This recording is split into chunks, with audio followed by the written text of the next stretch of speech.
Here we go. We're live. I'm so excited. So, we'll wait. I think people are starting to come in and show up. So, yeah.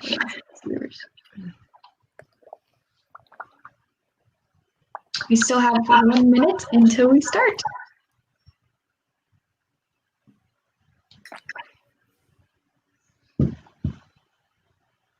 Anybody have any fun weekend plans with the nice weather coming up? Yeah, I think some friends and I are gonna do a big group chat.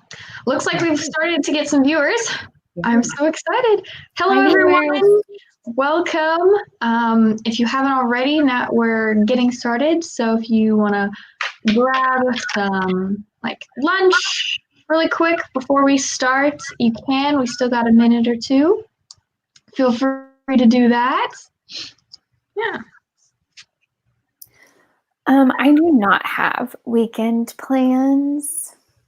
Will probably involve not moving my house, moving my body, like going for runs and walking and stuff. Got it. And then, yes, this is my announcement. Zoe is moving. Yeah, you're very nonchalant about it. Wow, you handle stress/denial well. And then, yeah, reading, cleaning my house, writing. It's been a good poetry season for me, so trying to keep rocking that train. That is cool. Yeah. Hello, Erica. Hi, Erica. Okay. So I think let's go ahead and get started then. So, hello! Welcome to our third and final episode of our Illuminating Social Isolation workshop. Today, we're going to be talking mainly about being intentionally social, but as this is our social isolation workshop, we have done a live show this time so that we can be talking to you guys about your questions about social isolation and being intentionally social and kind of fostering a conversation about this, because even in this time of required social isolation for health reasons, we want to be social still and interacting as best we can. So if anybody ever has any questions and wants us to talk about something specific, feel free to ask us in the YouTube channel chat, and we will see that and hopefully get to your questions. Also, one other quick announcement, we will be doing a giveaway. So if you registered beforehand, there is a link in the chat right now. You can be entered to win our giveaway, which will be a Shop Shawnee date night box, which is Shop Shawnee is doing this thing where they get products from all over Shawnee and kind of compile them into boxes. And it supports a lot of local businesses, which is really important during this time. Okay, so I'll go ahead and introduce everyone. I'm Sarah Stevens. I'm an intern at Community Renewal. Joining me today, we also have Alicia Carter. Alicia Carter. These cameras are going to throw me, man. Alicia Carter and Zoe Loser. Lesson. Closure, like closure, but Closure. without the C. Thank you. Closure. That's for everyone else's reference too. So, Zoe Lozier. Do you guys want to introduce yourself? Talk just real quick, just who you are and what you do. I'd love to. So I'm Alicia Carter, and I'm Gateway's Wellness Director. And I just love that position because I get to support our patients and our staff and our community's wellness. And so much of wellness that I've noticed is all having a foundation in social wellness and all the other good habits we have and good thoughts we have build on strong social relationships. So that's a big part of my day-to-day, and I love it. I am block leader coordinator for Community Renewal. So I help people build relationships with their neighbors.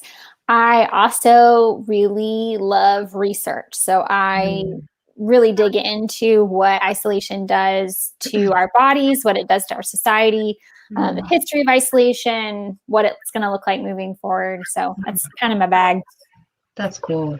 Thanks. Yeah, and so I'm really excited for you both to join me.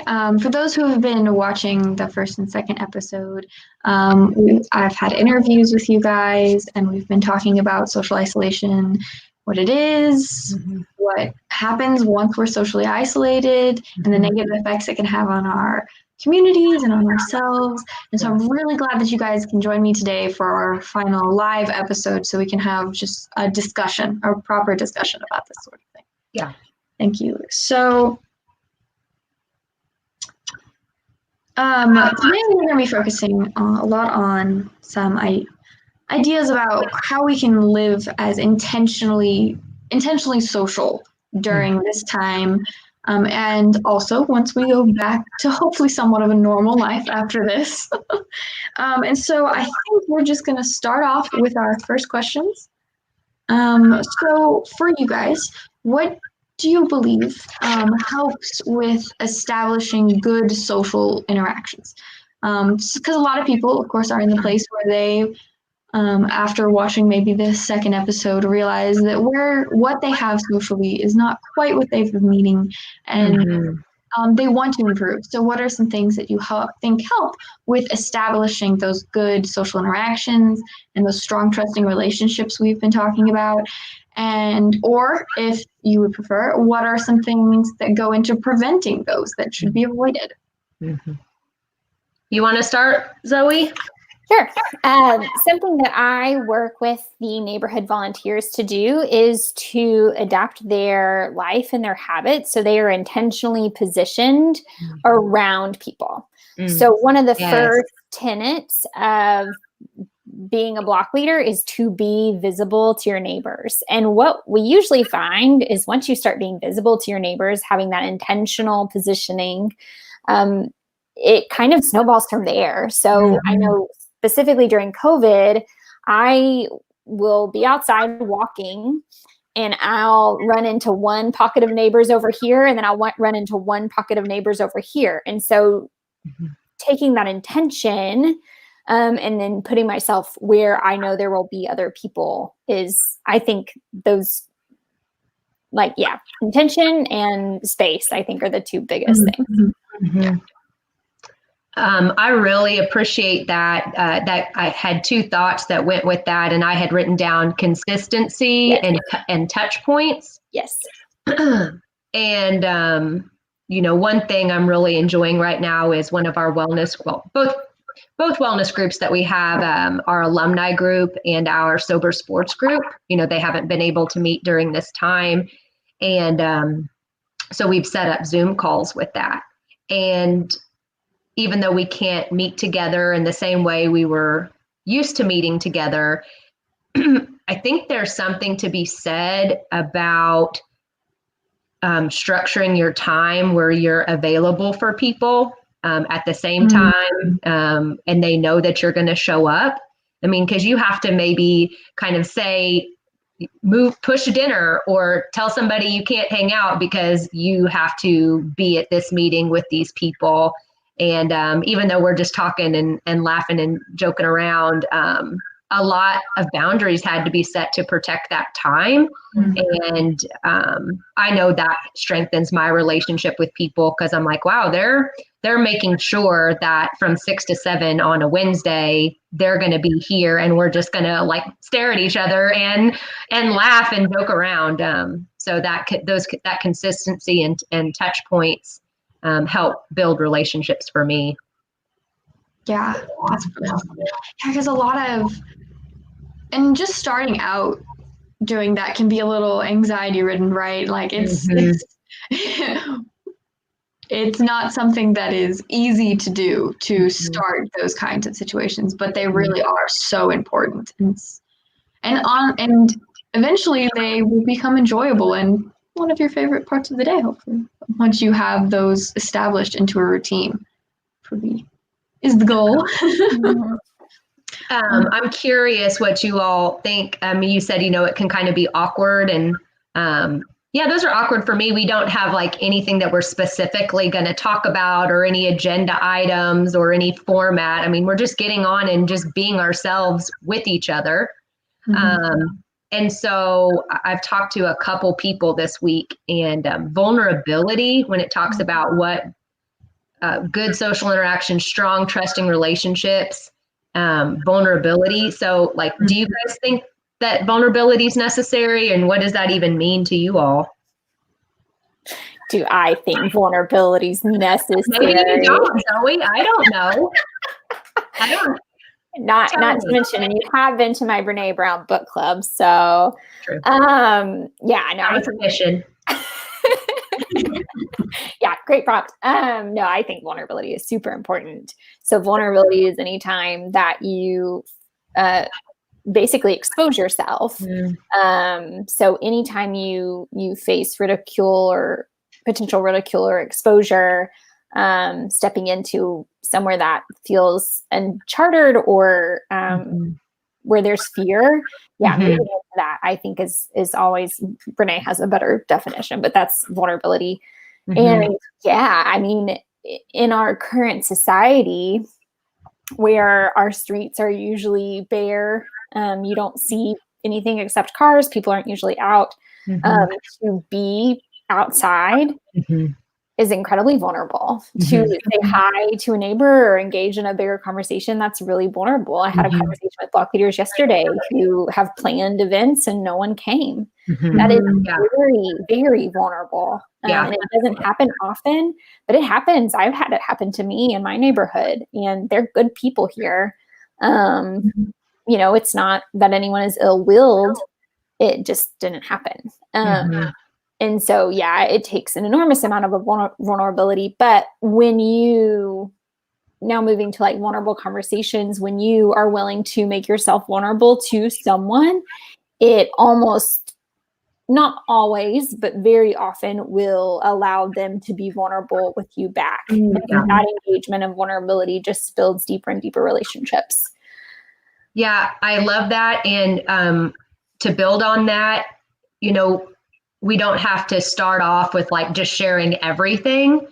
You know, I love the idea of you're taking a walk in your neighborhood on a regular basis. You're saying, hi, your yard looks nice. I mean, and that's the extent of that conversation. But every time you touch point again, you know, what do I feel safe offering to this person? You don't ever want to offer anything that you can't afford to lose, I guess. And so you offer something little and then they return something little, and you offer something little and then they return something little. And so you were talking about Brene Brown and what does she call it? The marble jar friends. And we just keep putting marbles in people's jars and they do us. And so when you get to like, okay, who do you really trust? Who's these strong relationships? For me, they're not necessarily with, they're with people that I've built up trust over time. And these little things were okay, and this little thing was okay. And so maybe I can continue to like offer bigger things that have more of a risk and that are more vulnerable. Yeah, honestly, that's one, I think, of the biggest discouragements for people who are trying to get out of their comfort zone and establish those new trusting relationships, because they know that they're socially isolated. They know that they need to make a change so that they can be healthier now and in the future. Is those things take time, you know, right? It's not something that's going to happen overnight. You can't wake up one day and say, hey, I'm going to have 100% great social interactions today. And it's just not going to happen like that. You'll scare people away if you just walk up and share your whole life story. And so it can be really nerve-wracking, I think, for some people to start this process of saying, okay, I can start to build these relationships so that me and the other person can be benefited in the future. Yeah, the fear of rejection is real. I think I shared in the in earlier videos in the series that we feel rejection like we feel physical pain, like the same receptors in our brains light up when we feel rejected.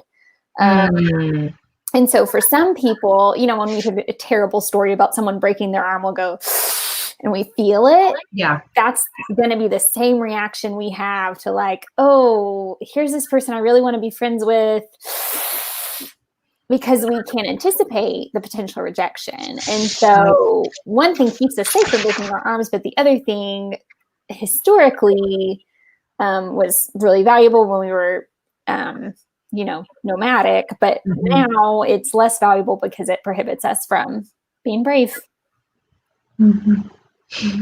When I was working more as a therapist, we have a bigger group room that everybody comes and sits down in and waits to go to group. And I would pop in and pop around and say hi to people and introduce myself, and people think, oh wow, that doesn't seem to make you nervous, or that doesn't bother you to just kind of put yourself out there. And what I tell them is, I'm like, I have a lump in my throat and butterflies in my stomach every single time I say hi to someone walking on the street or in those group rooms. I was nervous every single time. And for me, I've lived a very privileged life where I have been safe and cared for most all my experiences. And so for me, that is something that I could probably handle the rejection maybe better than someone that's more vulnerable than I am. And that at some point, somebody's got to like break through, because as you guys talked about, it's scary to initiate connection, but it's hazardous to our health to not have connection. And so there's no like neutral zone. It's going to be hard to do it, and it's going to be really hard not to do it. And so that's one thing that I've tried to do, is despite my anxiety, to kind of push through. And but it doesn't mean that I'm don't still feel vulnerable and nervous and fearful every time I reach out. Yeah. And I'll brag on Alicia too. We were both in a musical at Shawnee Little Theater, and I walked in that space scared to death. I haven't been in a show in 10 years. And especially like I was never a singer. And she's a great singer. But I, you know, there were like a couple days that I just was so insecure that I went home crying, and that, you know, it was just my own deep insecurity. But Alicia notably made contact with as many people in that space as she could, telling them what a great job they did, or how much she liked their clothes, or, you know, whatever, who knows what. And I cornered her about it. I said, this isn't like, I know this is intention. And she said, as soon as people can feel safe, this is going to go much better for everybody. And it's true. And that's one of the things that I think the block leaders give to their neighborhoods is it's not necessarily that they're building those one-on-one relationships, but it's that vulnerability. As soon as Alicia says, I'm going to be vulnerable with you and go out of my way, it gives us permission to do the same. And it's true. Like I was like, okay, I'm going to make one new friend every new rehearsal. And I did. And by the time we closed for COVID, it was like we were really all having a great time. Yeah. So it's really true, and it's contagious. And sometimes it takes a little longer to catch on, but it will. Yeah, and I think another thing is after we start these relationships, after we've got these going, we are connecting with people, right? We're having social interactions, maintaining those across the amount of time that it takes to have a deep relationship with someone can be really hard, because it's one thing to go out of your comfort zone for those little first interactions, right? But then after to move on to a deeper level of friendship with someone after a while takes another even harder step of vulnerability and of putting yourself out there a little bit. And especially if maybe it's interrupted by something like COVID, where maybe you stopped interacting with that person as regularly as you thought you were going to. Yeah. And now we no longer have those excuses of seeing someone. Like, oh, I've been developing a friendship with such and such through lunch every day, but now we all eat lunch at home. Like, how do you maintain those types of things? It can be very difficult to go back into a relationship after something has interrupted it. Yes. I think a lot of that can be a very big problem, especially right now when every relationship has gotten interrupted in some way, shape, or form. I will say, just for the record, for my introvert friends out there, you don't have to have those deep level of relationships in order to get the physical benefits of being in relationship with people.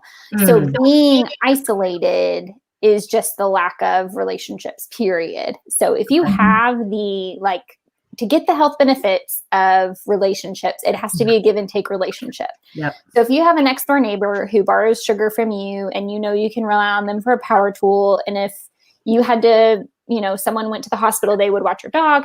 If there was that kind of mutually, what our founder Mac McCarter calls mutually enhancing relationships, that's what you need in order to get the health benefits. So there's that. And in our, we do an annual neighborhood survey. The annual neighborhood survey measures 2 types of relationships. And the first is that kind of base borrowing sugar relationship. The second is belonging. And so it's that measure of belonging, having a place where you feel like you belong. That's what that's kind of the thing that's being more referred to, is to actually say like, no, these are my people. I belong here. So you're so smart. Thank you. You're smart too. Yeah. Thank you. I know. Both of you ladies are. Sarah, you just had some really good points, and one that really stood out to me is that relationships, as you continue to develop them, take energy and take work and effort and intentionality. And those are a lot of words just to say we change, our external circumstances change. And so the nature of our relationships are going to have to change and grow to continue that closeness. And even though I have one friend in particular who is just my ride or die friend, because of the nature of COVID and external circumstances, our relationship dynamic had started to change. And there were some needs that I had. And it was hard to tell somebody what I needed in a relationship. And to be vulnerable, even though I knew that she was going to accept me and I belonged with her and we were going to move forward, it was still, and I've had safe relationships my whole life, it was still hard. Yeah. So if it's hard for you all, yes, it's just hard for anybody. And some people more so. And, but I always thought, I'm a people pleaser by nature. And so I always thought that strong or good relationships were relationships where everything was always going good. And you always felt good and it was always fun. But what I am learning, that my closest friends are the ones where I can say, this doesn't feel right, or this is what I need, or I need you to help me make a change. It's the ones where I can we have that support, but we also have that challenge. And so that's one thing I think it takes to build healthy and strong relationships is communication of what you need and being willing to listen to what the other person needs. Yes. Yeah. And I think that you're totally right. It can be shocking how hard it can be to have that kind of open, honest conversation with someone you care about, even. Because even if you know that that person cares about you, that person wants the best for you, you still, there's always that little tiny bit of fear that maybe you didn't, maybe, just maybe, you weren't on the same wavelength about this relationship. Could be any relationship, could be friendship, could be romantic, whatever it is. And so overcoming that little bit of anxiety and being vulnerable yet again in that sort of relationship has so much of an impact. Even, and I think sometimes in relationships, friendships, whatever sort of relationship it is, we can get to a point where we're at a baseline, you know, we have been, you've been best friends since who knows when, and you've always kind of had the same sort of relationship. There's always like, and you're both comfortable with it. But then something like COVID comes along and just throws out every parameter, every situation where the unsaid rules of the relationship, and now you have to go back to being vulnerable again with that person and establishing the new way that this friendship, this parental-child relationship, this romantic relationship is going to work. And that is just super difficult sometimes. Yeah. Yeah, you don't get to coast as easily. And one thing I realized with being able to have that discussion with my friend is that there were some things that I had miscommunicated or that she had heard, or that she really was attempting to act in my best interest. But it was more of an assumed, like we just kind of assumed that we know that we communicated clearly or that we understood what the other person was saying. And, you know, we find ourselves being off, but really both parties still had the best intention and was doing whatever they were doing out of care. And you only can remedy that and move forward if you're able to come together and have that kind of hard or awkward conversation to get on the same page. Especially with people you think, like, we've been friends forever, we know each other, we know what each other is thinking. It can not be true sometimes, and it's very important for relationships to grow, to continue that conversation, continue being vulnerable with each other. I will also plug in a counter argument. So go for it. Research shows that it's called Dunbar's number. It shows that we can only have like 152 or 147 relationships at any given time. So as we develop and grow as humans, there is, you know, this best friends forever kind of thing, but it's also okay to let some of those relationships go. And, you know, that's not even to mention like toxic relationships or anything like that. But as we grow as humans, it is okay to have naturally shifting relationships as well. And that's not that we don't fight for the ones that really matter. Not that anyway, they all really matter, but that's not to say we don't fight for them, but allowing our life seasons, giving permission for our life seasons to be what they need to be as well. Yeah, that's good. Yeah, because I think some people we've talked like in the second episode about what people need to be socially healthy and have the social interactions they need, and like how many and what types and blah, blah, blah. But there can be a misconception that those have to remain the same people and the same situations for your entire life. That is not true. You're right. Those are going to change as we change as a person, as our circumstances change, as the world changes around us, and as our friends change, and as our relationships change in type. Yes. And I think that's actually one of the ways you know you've got healthier relationships is that they're adapting and you can care about each other even if you're not as close as you used to be, and that sort of thing. Yeah. That's good. I'm gonna go ahead and jump in for a second and say if anybody watching has any questions, just a reminder, please ask them. We would love to talk to you guys as well. Just a reminder. So speaking of other questions, is there anything else any of you would like to say quickly about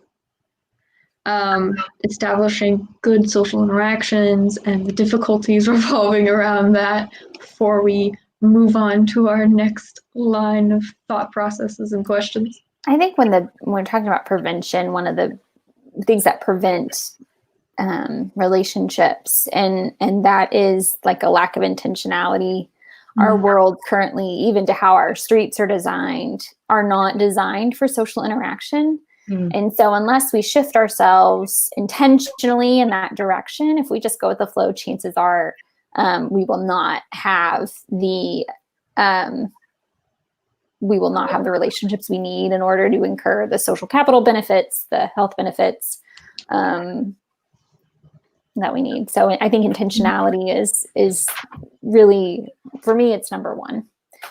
Making sure we put ourselves in our lives where we need to be. That's good. If you guys wouldn't mind, what are some ways that we've if you are cool with this, what are some ways that you guys have been intentional in your own lives during Corona, or maybe some ways that you tried that didn't work out so well? Just some ideas for those who are like, I see where I need to be, but I don't know how to get from here to there. So Corona, you're in my jam. So like, I'm going to try really hard not to just keep talking at this point. I love talking about myself and how I am intentional. I'm going to mute myself. Go ahead. Okay, so specifically during COVID, one of my favorite intentional things that's happening is my college buddies. We have a podcast that we awesome. And so in that, I think that is such a good example of like continued deepened intentional relationships. So that group of women, we're in 5 different states from Alaska to Texas, and we have a journal that we send around to each other. We have a trip that we take once a year together. And we make sure to celebrate birthdays. We celebrate lots of baby showers. But now in this COVID season, we have this podcast. And I think that that's one of the really good examples. And it's kind of an intense example. We're kind of intense people. But that's my favorite example. I think another just everyday life example of friendship during COVID, I've got my group of friends in Oklahoma City. We just chat on Zoom once a week. And it's pretty simple. My neighborhood book club is still meeting. If there's a way that we can think creatively about how we come together, we're doing it. And then also, I have some friends here in town, and we are intentionally testing out every place that serves tacos in Shawnee. So we've made this mission, and so now we follow up on it once a month or something. But during COVID, we have ordered tacos and had them delivered, and ate them together on Google Hangouts. So fun. Yeah, I think looking at making traditions, I guess, is a big one. That's a big one for me, clearly. Something that you have to keep up with and do together, because there's a level of accountability between the relationship as well at that point. So taking your relationships, if you have healthy relationships, and then adapting them to COVID. That's me. That's awesome. What's the name of your podcast? Why don't I know about this? In my quarantined opinion. In our quarantined opinion? Our. It's your podcast. I don't know. I don't either. My friend Lauren is, she isn't working right now. And so she's an actress out in LA and does podcasting and all this. So she's just killing it. She even wrote a theme song for us. Oh my gosh, yes. Yeah, it's pretty awesome. All right, I'm checking that one out. I love that so much. Do it. Yeah. What about you, Alicia? So I'm kind of on the other end of the spectrum. Like Sarah you both were saying, my life is set up for social interaction pre-COVID-19. And so I'm running into people and chatting with people all the time. So rarely did I have to like send a text or make a call. I mean, because I was already seeing and talking to everybody that I needed to be, I guess. And now I'm not. And if most of you know me, I'm kind of like always want to talk about deep stuff or like, how's your life? Like, let's sit down and start. Like, tell me about your whole life from birth to now. And I am recognizing that doesn't have to be like that all the time. Doesn't have to be so intense. You're not the only person that's intense, Zoe. That's why we get along so well. So I'm also intense. It doesn't have to be all of that for people, one, to know that I care about them and to like feel good about my touch point. But I just like that little text, how's it going? Or, oh, that's a cool, flower garden. It looks great. And maybe that's it. That was helpful to me too. So now that I have some more time, just as people come into my head, if I don't have time right then, I'll just write that down and then I'll just shoot a text. And one thing that I think helps is maybe to ask a specific question, like, if they spend a lot of time with their pets, like, tell me how your animals are doing, or not just like, how are you doing in general? Because that maybe they feel pressure to, okay, I need to sit down and make a very formulated thought, or, they'll just answer fine.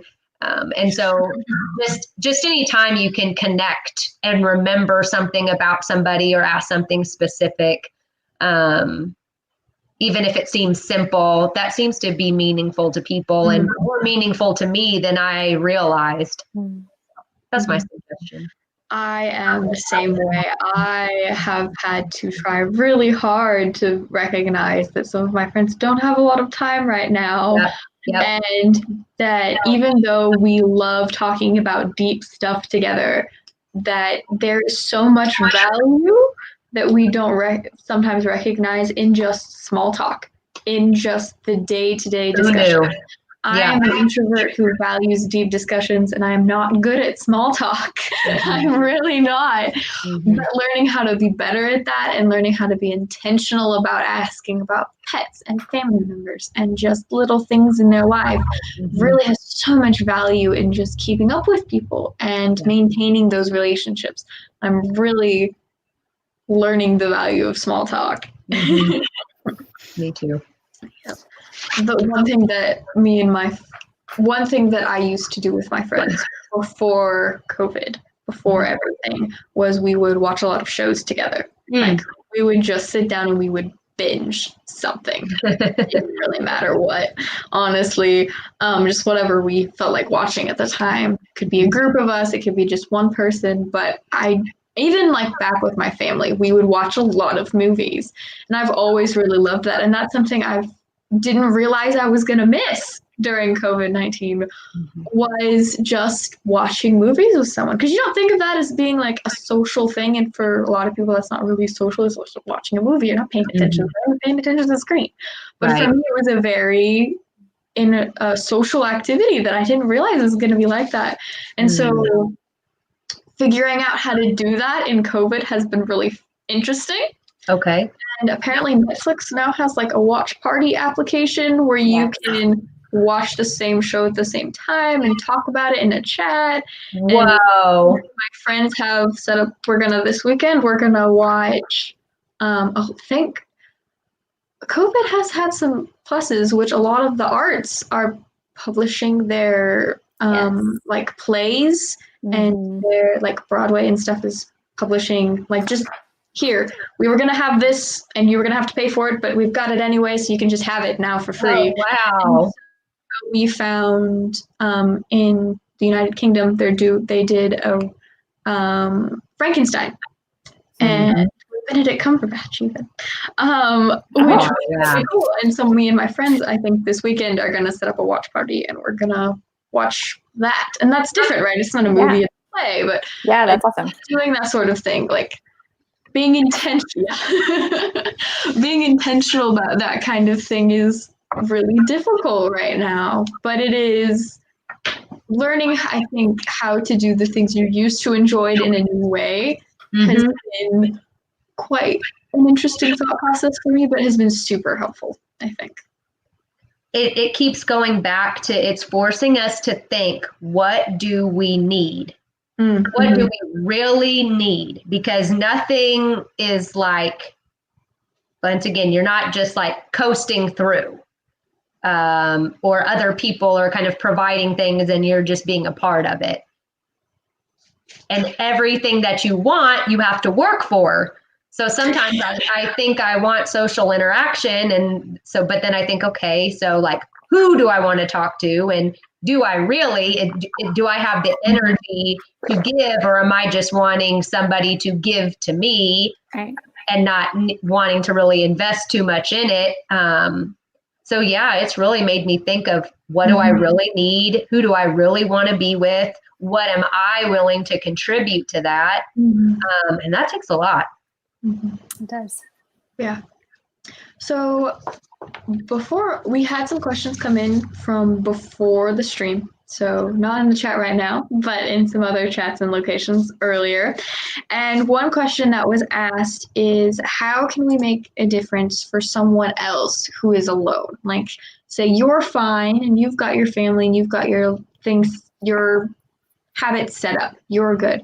But you know some other people in your life are probably feeling the social isolation a lot more than you are, and maybe doesn't even have the virtual technology needed to do a lot of the things we just talked about. How would you suggest going about making a difference in those people you care about's lives? What do you think, Zoe? You're gonna, I assume, has no technology. That's referring more to like computers and smartphones. You're going to be pretty hard pressed to find someone who does not have at least a landline. And for the younger generations, that's going to be a cell phone. But most of the folks who I deal with who may not even have Wi-Fi or a smartphone will have some kind of landline phone, or a smartphone not connected to the internet or something like that. And it is tricky. But yeah, making regular phone calls, just checking in, seeing if they need anything.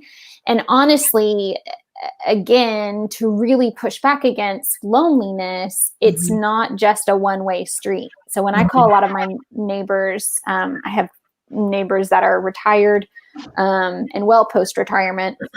And a lot of times they're like, well, thanks for checking in and seeing if I need anything. But I'm trying to figure out, and if you get an answer, let me know, how to position it so that they are also helping me, so that it is that mutually enhancing relationship.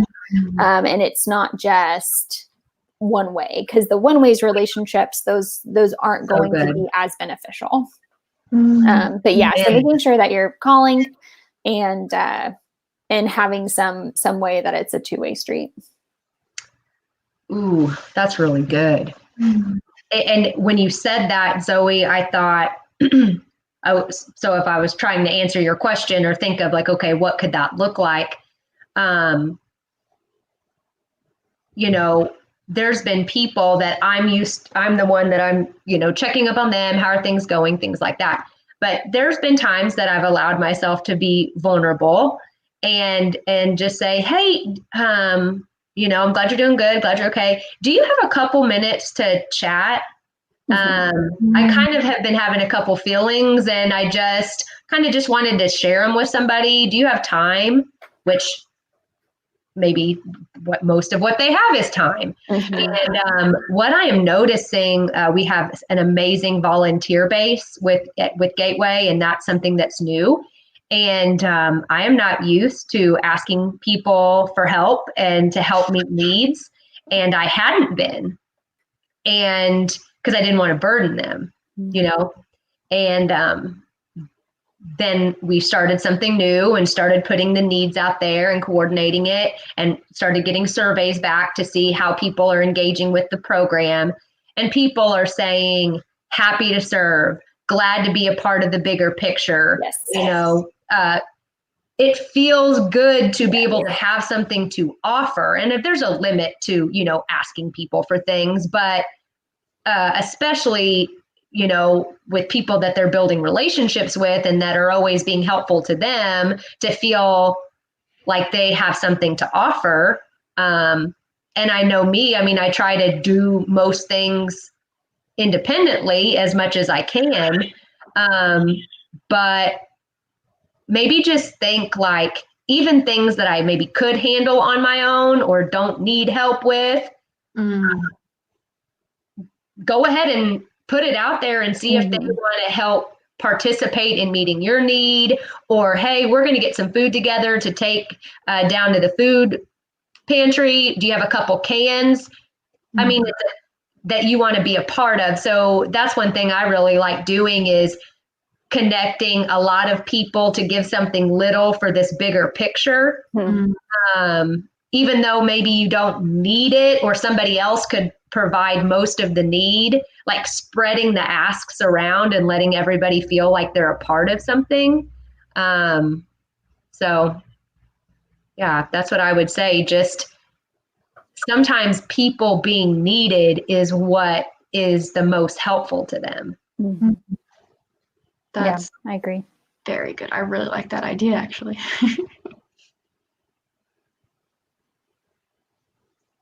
Yeah.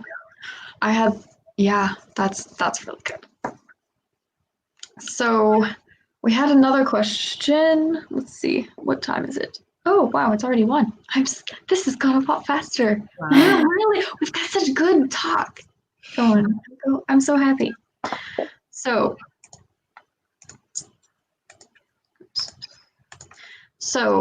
for our next question, what would you guys say? So also during this conversation, we want to talk about a little bit, guess what we can do now, but what would you guys say is also important for being intentionally social once quarantine is over and starting up those good intentional habits then? And what can you do to make it easier to start those habits once we get the opportunity to? You want to start? Mm-mm. She's like, no, you must do it every time. Nope. Okay. Well, honestly, what I would say is start now, because there are plenty of places to build relationships besides in your neighborhood. But I am here as an advocate for neighborhoods, and you can start walking. You can start building those relationships. You can start creating, and this goes across the board, but you can start creating habits today for what you want your life to look like afterwards. And honestly, the quarantine and COVID is a really, is an opportunity. I'm not going to say great opportunity because it's not great, but it is an opportunity for us to start over. When I go back to the office, there are going to be some things I do differently, not just in my day-to-day, but in the block leader program. Because I've just had time to think and process and reset what I really want my world to look like going forward. And so just practical things that I would encourage someone to do is think about what they do want their life to look like. Do you enjoy going out for coffee? Do you enjoy going to dinner? Do you enjoy cooking? That's a lot of food stuff, but do you enjoy basketball? Do you enjoy racquetball? Like go through the things of what you love and figure out how you can be intentional doing those things and then start. There are lots of things that don't require going out of our houses or leaving our neighborhoods or being within 6 feet of someone else. There are plenty of things you can do right now. While our options are limited, we really aren't. So you have a lot of opportunity right now to begin the habits that you want to have afterwards. Start today. Yeah. The only thing I would add to that is I've just been so amazed at the community's desire to think beyond themselves. Even people I know that have great needs and great stress are continuing to think outside of themselves and even their family or even their neighborhood. And what does somebody who lives across the neighborhoods, need? Are people getting fed? Are kids safe? I mean, they're not your children necessarily. You may not even have children, but you're thinking of people's lives that don't normally exist within your day-to-day social circle of pre-COVID, and myself included. And it just helps. It helps me to get outside of myself. And of course, there's boundaries to that. And I want to have my own self-care and my own time, but to really kind of connect with people or organizations that aren't in your circle. And because everybody's been doing such a great job with that right now, I would encourage us to continue with that. And of course, I always would love anyone who wanted to volunteer with Gateway. But I'm just noticing that the volunteers, they aren't necessarily in recovery. They're all different ages, male, female, and every single person loves being a part of a bigger picture and feeling like their contribution contributes to a better life for the community as a whole. And there is just something really rewarding to feeling like you are connected to the wholeness of the community. Yeah, it is. Yes, I think one thing that will hopefully come out of all of this is the realization of how important our individual health, mentally, physically, is, and also how important the health of our communities are. For bolstering us during times like this, and also just for general quality of life after this. I think while this has been a horrible, horrible situation, I am encouraged by how I think the world's probably going to be changing after we get to go back to normal. And I'm really hoping things like social isolation will get a bigger spotlight because of these kinds of things. And we can have a better, more ongoing conversation about this and how to deal with things like this. As for, can I answer my own question?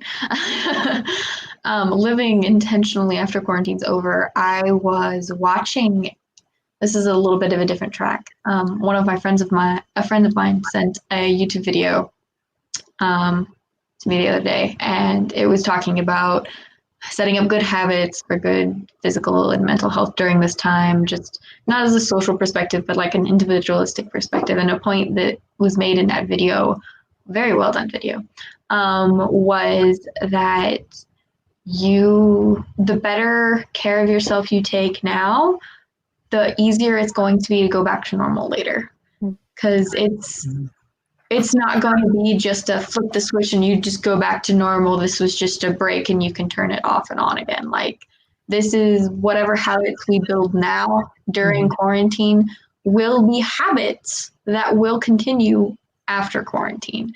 And that's why being, like you said, intentional now about these habits is so important, but not just with other people, but with ourselves. Getting enough sleep. And waking up at a decent hour every day is important so that once we have to go to work at a certain time again, we're not exhausted. Those types of things. But it applies to social interactions as well. And there are, I think, so many habits we can build now that we can do basically the exact same thing once we go back to normal. I mean, now if we decide that every lunch we call such and such a person or text such and such person, then once we go back to work and school and our normal lives, if we're realizing, oh, I liked texting or calling a friend every day at lunchtime, we continue that. There's no reason why we couldn't continue that afterwards. And you're right. It's just all about starting now. And there's still, I think, plenty of time left in quarantine to build habits before we have to start back to normal life. Agreed. Okay. So, I was checking to see if there was any comments in the comment section and questions. Don't see any. Oh well. Please do ask us your questions if you've got any. And here in a little bit, we will also be announcing our winner of our giveaway here in a few minutes. But I think we can get in one more question before we announce the winner. Let's see, where are all my questions? We had a question from a viewer, I say a viewer, a comment on a different post advertising for this, etc. About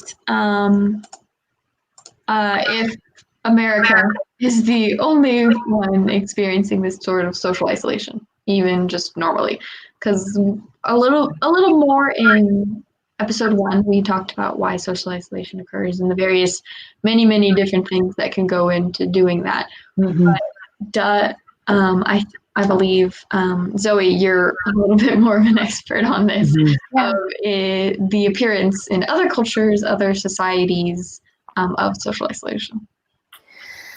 Yes. So there is a tug of war in types of cultural mores, if you will. So you have individualistic cultures, which is going to be a lot of your Western culture, and then Western influenced culture. And then you're going to have more collectivist culture. So you're going to see that more in Eastern cultures. And I've read a book recently that talks about how in Indonesia, I'm pretty sure it was Indonesia, they actually don't have a word for, maybe I should have researched this first. They don't have a word for solitary. They don't have a word for, privacy. They don't have a word for privacy. They just use the word lonely. And so there's not, so we talk in Christian culture a lot about a quiet time. They have quiet times too. They're just with other people. When you, read a book about a shepherd going out into a field, clearly it's all just ancient literature for me, but you read about a shepherd going out into a field in some ancient Eastern literature, usually that person's not going to be by themselves. Now, I will say in like Central Asian cultures, that might be a little bit different. I'm not sure if Japan and China are considered Central Asian, but I know Japan, like they have had a huge decrease in the number of babies being born because people are not marrying. And that's that is the effects of social isolation. So you can see these patterns in other Eastern cultures as well. But if you're looking at India, Indonesia, they're still very much thriving in collectivist communities. And there are pros and cons to both. Individualistic cultures need to find community, and collectivist cultures people need freedom being themselves. So there's definitely this conflict between the two. Why does social isolation occur? It is the progression of, I would say, Western civilization, particularly in the United States. We are mostly born and bred from go-getters, up by your bootstraps, particularly if you come from like a Puritan culture or Protestant background. You're going to have a lot of God helps those who helps themselves in your blood. And that has germinated, John Wayne is the role model for a lot of our parents. And he wasn't exactly about community. And he wasn't really even about, sticking around in the village. He rode off into the sunset while everybody else had to continue to be in relationship with each other. So the people that we view as role models are not largely community oriented. oriented folks in our culture. And as Western culture continues to dominate the media, that becomes more pervasive in other cultures. So the UK, for example, I don't know if it's still an existing position, but at one point they appointed a minister of loneliness because it was such an epidemic in their culture. Sweden, I saw a while back where they had this advertisements to like have people go on these like retreats to get married and have babies, and it was for the moms because moms wanted to be grandmas because their birth rate had just declined so much. So we definitely see it in pockets that are influenced by in the Western civilization and influenced by Western civilization. It is not everywhere. There still remains to be a lot of collectivist cultures. But what I would say is that the impacts on our bodies are all the same. So humans are humans are humans. So if at any point we become isolated, regardless of where we live on the globe, it is harmful to us. Now, the definition of isolation probably, or the definition of loneliness probably changes. And at what point you start experiencing the emotion of isolation, which is loneliness. But no, what the impacts on our bodies are not different. But how we experience it across the globe is. Yeah. That's awesome. It really, loneliness, social isolation is not just an America thing. It is a worldwide phenomenon. Everyone gets lonely. Everyone has the possibility in their life of being disconnected from society and social interaction, and it has terrible effects on the individual and society as a whole when that happens. Yes, thank you. Okay. On that note, let us, before we close out and end things, we will announce the winner of our Shop Shawnee box. So we picked from the people who had registered beforehand. There weren't that many, actually. So good chance that if you registered, you might win.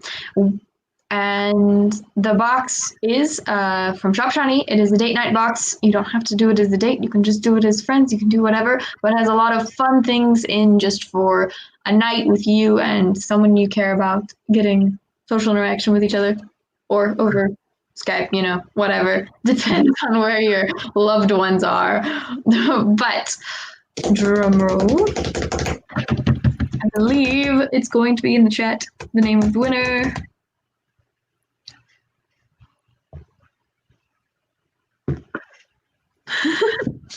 Well, you're really keeping us in suspense. Sorry. Mickey. So Mickey. Yay. He was one of the ones who had asked some questions previously. Thank you, Mickey. We will email you. We will get your information and ship you a box from Shop Shawnee. Thank you for asking questions. Thank you for registering ahead of time and watching. We're very thankful for you. And thankful to the 5 people who are watching right now live. Oh, does anybody, so before we sign out, before we all go eat lunch, is there anything else you guys want to say about social isolation, being intentional with social interactions before or after quarantine, etc.? I think the main thing I'm learning through this is we are more alike than we are different. And when everything else gets stripped away, the one thing people need and seek out more than anything is each other. And so I'm a very project-driven person. I prefer to be a human doing, and human being is very difficult for me. But one thing I am going to practice is trying to just be more, because that is all I'm wanting to do right now, is just to be with my people. And so that's what I'm going to try to remember. Yeah. I have had so much fun doing these all 3 episodes. I've learned so much about human interaction and social isolation and what that means for people. And it has been an amazing journey, and I am so glad. I definitely a couple times found myself going, I might be a little bit of a hypocrite in some of these areas. I should check myself. And I think I have grown as a person and become more social because of all of this. And it has been very good. While COVID has been terrible, I am glad that this workshop was well timed for our situation, because we were planning on doing this even before then. And I'm glad that it has, even though it's changed forms, it was originally going to be an in-person workshop for about an hour. Now it has been 3 different episodes of a series, and I am so glad for how it has changed and morphed and progressed and become what I think it needed to be for this time. And I'm very happy and grateful for those. Yeah, thanks for having us be a part, Sarah. You've done a great job. Thank you so much, guys, for being in these videos, for putting up with all of the nonsense going on and talking about it. It's been really nice talking to you guys about these things. Thank you so much. Thank you, Alicia. You're welcome. Good to see you, Zoe. Thank you guys so much for watching. This video will become a video on YouTube, I believe. Self-destruct. Live show. Awesome. Bye, guys. Bye. See you later. Bye.